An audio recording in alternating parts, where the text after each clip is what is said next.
Sziasztok, üdvözlök mindenkit itt a Klasszikkaszt legújabb adásában. Én Bálint vagyok, és ha figyelemmel követitek csatornánk TikTok fiókját is, akkor tudhatjátok, hogy tavaly ősszel tettem közzé egy videót, amiben egy ót és marutit kerestem. Tulajdonosa, Rita, már másnap ránk is írt, és most sikerült összehoznunk nem csak vele egy találkozót, hanem az egész magyar marutis közösséggel. Velük készítettünk a videót, tartsatok velünk!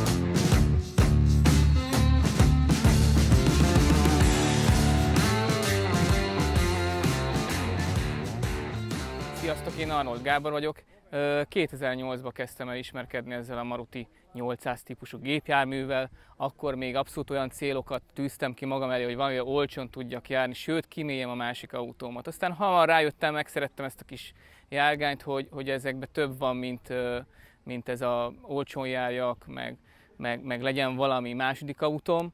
Úgyhogy az egy elég rossz állapotú autó volt. És akkor döntöttem úgy egy év múlva, hogy veszek egy olyat, amit esetleg meg tudnak hosszú távon őrizni, illetve azt láttam benne már azokban az években, hogy esetleg ez később majd egy olyan érték lehet, ami itt Európában azért egy különlegesség valamilyen szinten, hiszen leginkább Magyarországban hozták be ezeket a típusokat. Ugyanez mindig egy ilyen kicsit háttérbe szorult a többi Mercuros márkához, amik Mercur által forgalmazott márkától, bár több teszt szerint, legalábbis mi erre büszkék vagyunk, ha nem így van, akkor is büszkén mondjuk ezt, hogy elvileg ez volt az egyik legjobb autó. Ez gyakorlatilag egy nyugati licenszes autó volt, japán technika, mai napig is megállja a közlekedésben a helyét, tehát tényleg tudsz vele menni országúton egy 90-100-zal, van benne fűtés, nem úgy, mint egyes ugye, akkori Mercuros típusokban, keréktárcsa, fék van elől, vízhűtéses, tehát egy csomó olyan dolog volt, újítás volt, ami miatt az emberek akkor ezt már szerették volna. Ekkor döntöttem úgy egy pár barátommal, akikkel csetelgettünk, akkor még ugye a régebbi internetes korszakban, különböző fórumokon, hogy milyen jó lenne, ha összefutnánk, és mi is csinálnánk egy klubot, mert rengeteg klub volt, Trabant klub, Warburg klub, de vagy a Maruti az ugye mindig elmaradt. A Maruti egyébként mindig egy kicsit így a háttérben maradt, és gondoltuk, hogy ez tök jó lenne, hogyha ezt ki tudnánk mi emelni. 2011-ben volt az első találkozónk, ez egy egynapos kis rövid találkozó volt, és akkor jöttem rá, hogy egy csomó lelkes ember van, akik szintén egy klub nélkül maradtak ezzel a Marutival. Nem igazából jöttünk bele a Mercuros környezetbe, pedig akkor ugye még a Mercur által lettek ezek az autók behozva, de valahogyan mindig egy kicsit kiszorítottak bennünket ezek az igazi keleti, meg ezek az igazi ilyen KGST-s autók piacáról, mert hát ugye nem ez külföld, ez egy japán, igazából ugyan indiai gyártás, de mégis azért benne volt az a japános modernség, ami most is látszik rajta. És onnitól kezdve egy egész komoly klubélet alakult ki. Évente többször találkozunk, és úgy tudom ezt más forrásokból is, hogy talán mi vagyunk az egyik, akik a legtöbb alkalommal találkozót rendezünk, és átlagosan is 10-20 autó minimum összejön, tehát egy átlag 50 fővel azért összeszoktunk, hogyha a barátok meg egyebek meg összeszoktunk jönni. Ez a különlegesség tényleg, hogy mi külföldre elmegyünk közösen, tehát voltunk Horvátországban, terveztünk most Olaszországot, tehát olyan dolgokat, ami egy kicsit túlmutat egy átlag klubtól. Saját autómról talán annyit tudnék mondani, hogy ezt én egy 54 000 kilométerrel vettem meg, már akkor is mondom ezzel a célzattal, hogy majd egyszer milyen értékes lesz, hát mindig, amikor megy az idő, mindig rájövök, hogy még kell 10 év. Tehát ez a forma szerintem úgy viszonylagosan egy modern forma, tehát nem olyan, mint egy 100-as Skoda, vagy egy 1000 MB, vagy egy bármilyen régebbi autótípus, tehát még mindig úgy van, hogy kicsit olyan érzésem van, hogy ez még mindig nagyon fiatal. Tehát 54 000 kilométerre vettem ezt a típust, ezt az autót, és az volt számomra érdekes, hogy picit tette az olajat. Egy autószerelő ismerősöm, aki motorfőtő volt, azt mondta, hogy hát figyelj, most még mindent lehet hozzá kapni, újítsuk fel teljesen a motorját, mert hogy akkor fel lesz furva, és akkor ez meg is történt, felfúrásra került. Aztán egy másik ismerősöm, az meg autófényező volt, azt mondta, hogy hát van rajta 2-3 pötty rozsda, mi hogy inkább átfestenénk. Tehát pont abban a korszakban kezdtem el vele foglalkozni, ami minden szinte ingyen volt. És így ez az autó gyakorlatilag ugyan előtte is egy gyári állapotú jellegű autó volt, de így azt lehet mondani, hogy még ezen igyekeztünk előre lépni és úgy felújítani, hogy a későbbiekben ne nagyon kelljen majd hozzányúlni, hanem úgy élje meg ezt a 30. életévét, hogy utána el lehessen vinni OT-re. Jelenleg egyébként tényleg évente pár száz kilométert futunk el, szinte csak a találkozóra jövünk el, vagy megyünk el vele.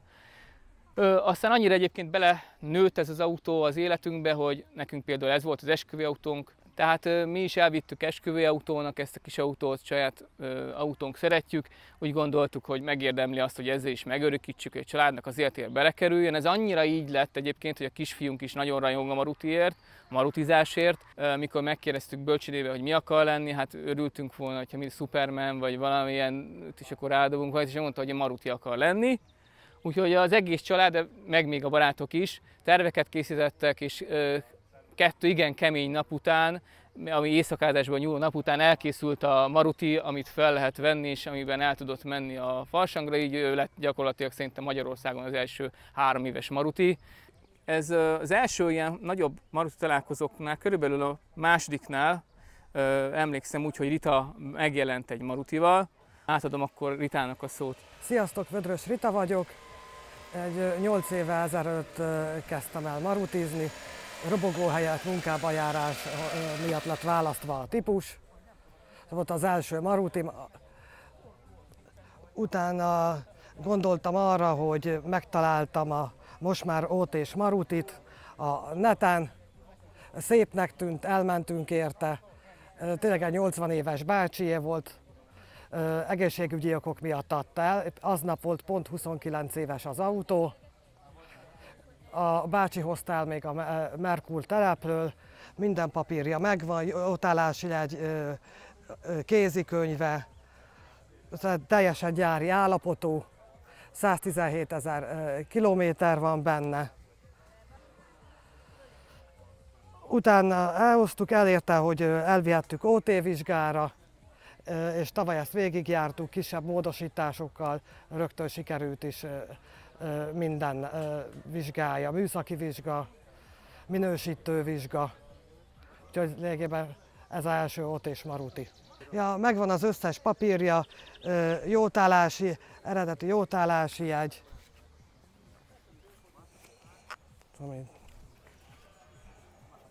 jó darabig vezetett szervizkönyv.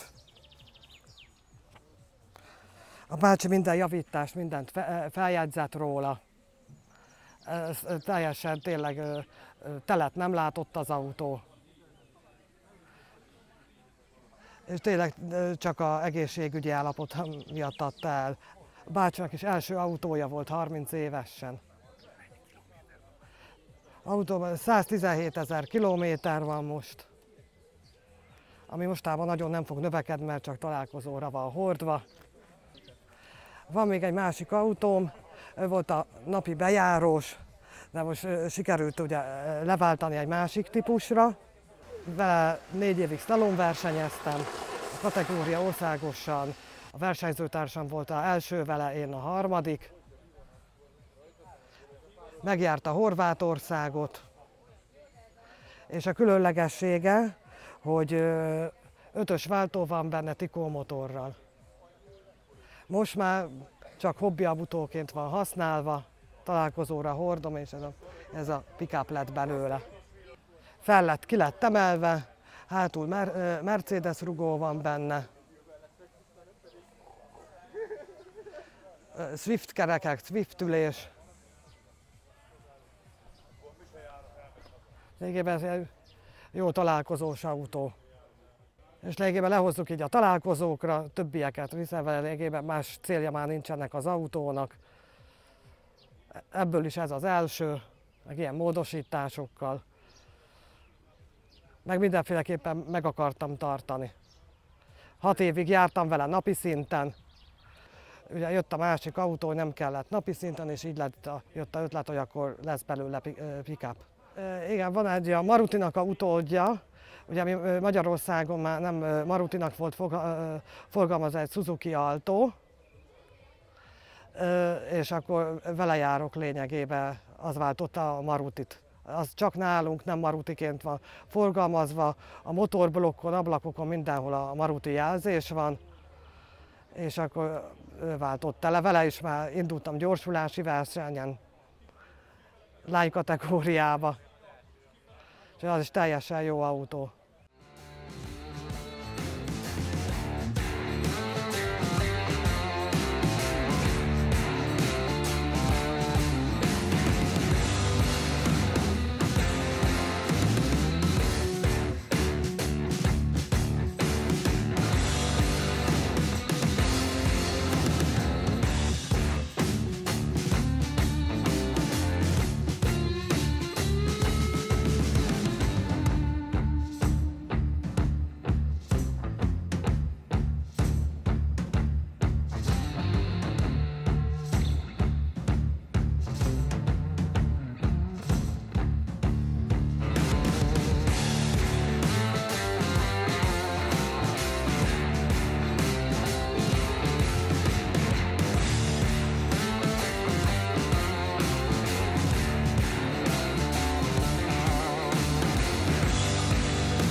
Sziasztok, Vaskó Viktória vagyok. Az én marutis történetem úgy kezdődött, hogy édesanyám vásárolta ezt 96-ban, és hát ugye én ezen tanultam vezetni, olyannyira, hogy én ezt még a jogosítványszerzés előtt elkötöttem időnként a garázsból, és akkor szombat este ezzel krúzoltunk a haverokkal. Hát akkor még voltak olyan balesetek, hogy behúzva hagytam a kéziféket, és csodálkoztam, hogy miért nem megy, aztán a füstölgő kerékkel álltam meg vele, de nem volt egyébként semmi problémám ebből. Úgyhogy én korán kezdtem a marutizást, és azóta nálunk van, ez 25-6 éve maruti tulajdonos vagyok, illetve használom, mert nemrég irattam át a nevemre az autót. Édesanyámat meg befizettem egy új Altóra annak idején. Úgyhogy hát rengeteg közös történetünk van, én is voltam ugye ezzel Horvátországban, ez minden probléma nélkül kibírta az 1200 kilométert oda-vissza, úgyhogy én elmernék vele indulni bárhová tulajdonképpen. Én szeretném, hogyha gyári alkatrészekből lenne ez az autó mindig karbantartva, de ez sajnos nem lehetséges, mert egyrészt nagyon rossz minőségű, meg nem mindent lehet kapni. Például amikor a kipufogóját cserélt az egyik autószerelőnk, akkor ő az Asztava kipufogót tudott rászerezni. Azért ennek vastagabb a kipufogója, és kicsit mélyebb a hangja, mint a többi Marutinak. Most például azzal küzdök, hogy a váltótartó bak az összes kivétel nélkül nagyon kemény, és most jöttünk rá, hogy öntési hibásak. Tehát azért, és beülsz az autóba, és az egész kasznit úgy rázza, mintha macskakövön mennél, tehát rettenetes, én fejfájást kaptam tőle. Aztán most csak addig nyagadtam a szerelőt, még elvágtuk ugye ezeket az öntési hibás részeket, meg kifurkáltuk, hogy gyengébb legyen, tehát mókolni kellett vele ahhoz, hogy most már elviselhető állapotú legyen. Úgyhogy, de találtam egy céget, ahol foglalkoznak ilyen motortartó baköntéssel, úgyhogy lehet, hogy megkeresem majd őket. Szerintem a többieknek is szüksége lesz rá, mert mindenki visszatette a leszakadtat, meg a felpuhultat, úgyhogy biztos, hogy lesz rá kereslet. Majd kitaposom az utat. Hát most éppen azon gondolkodom, hogy le kellene festetni, mert átlyukadt a küszöb, tulajdonképpen kirohadt alóla, pedig garázsban volt tartva mind a 20 akárhány év alatt, amíg nálunk volt, de hát ugye télen megette a rozsda, vagy a sós víz. Csak én ezt mindennapi használatban tartom gyakorlatilag. Bárhova beférek vele, tehát imádok ezzel parkolni, imádok ezzel a városba menni, de hát tényleg az idő azért meglátszik rajta. Csak az egyetlen félelmem, ugye, hogy ezt nem nagyon nézik autóba, és tele van nyomokkal, rácsapják az ajtót, meg mit tudom én, végig karistolják, és ez nekem annyira szívfájdalom, hogy nehezen veszem rá, hogy az egészet átfestessem, de kénytelen leszek, hogyha műszakit akarok rá, mert ugye a küszöböt meg nem akarom úgy gányoltatni, úgymond. Én szerettem a formáját, ezt a kis egyszerű, autóformát, nem kerek, nem gömbölyű, nem csicsás. Én nekem nagyon tetszik, én szeretem ezt az autóformát, egy kis matchbox gyakorlatilag. És nagyon jó vezetni is, legalábbis én szeretem. Sok autót vezettem, ugye anyám autóját, egy Skoda Octaviát szoktam, pólót, tankot is vezettem már egyébként, meg kisrepülőt is, meg kamiont is. Úgyhogy tehát tudok vezetni másik autót magyarán. Más nem tud ilyen autót vezetni, mert ez ugye szivatóval indul el, szivatóval kell beindítani, és ugye mindig lefullad a párom is, ezért nem nagyon szeret vele menni, mert ő nem tudja beindítani, mindig azt mondja, hogy nem tudja elindítani. Egyébként marotizni nagyon jó. Én javaslom mindenkinek, hogy aki esetleg gondolkodik ilyen autóban, az nyugodtan jöjjön el egy találkozóra, mert egyrészt a baráti társaság nagyon jó, tehát mi itt már egy kvázi család vagyunk, és tényleg nagyon klassz kis autók.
Köszönjük, hogy ma is velünk tartottatok, ha tetszett a videó, iratkozzatok fel, hogy ne maradjatok le egy videókról sem. Sziasztok!